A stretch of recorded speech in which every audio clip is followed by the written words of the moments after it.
రాష్ట్ర ఆర్థిక స్థితిగతులని వైఎస్ఆర్ కాంగ్రెస్ పార్టీ రాష్ట్రంలో పరిపాలించినప్పుడు నాటి ముఖ్యమంత్రి అయినటువంటి జగన్మోహన్ రెడ్డి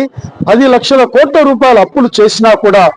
ఆ రోజు నేను బటన్ నొక్కి పేద వర్గాల ప్రజలకు మేలు చేస్తున్నానని చెప్పినటువంటి జగన్మోహన్ రెడ్డి ఇచ్చిన సంక్షేమం కంటే రెట్టింపుగా ఈరోజు సంక్షేమం అందిస్తూ కొన్నైతే ఫ్రీ బస్ కానివ్వండి, లేకపోతే గనక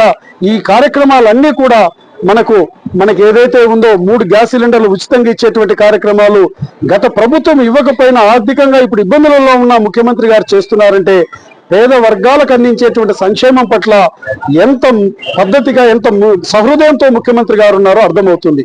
ఇదే కాకుండా అభివృద్ధిని కూడా ఈరోజు గడిచిన సంవత్సర కాలంలో రాష్ట్ర వ్యాప్తంగానే కాదు మా గిద్దలూరు నియోజకవర్గంలో కూడా ఒకవైపు సిమెంట్ రోడ్లు, రెండో వైపు ఒక గ్రామాన్ని నుంచి ఇంకొక గ్రామానికి తార్ రోడ్లు, దెబ్బతిన్నటువంటి R&B రహదారులు, పంచాయతీ రహదారులని గుంతలు లేని రోడ్లుగా చేయడం.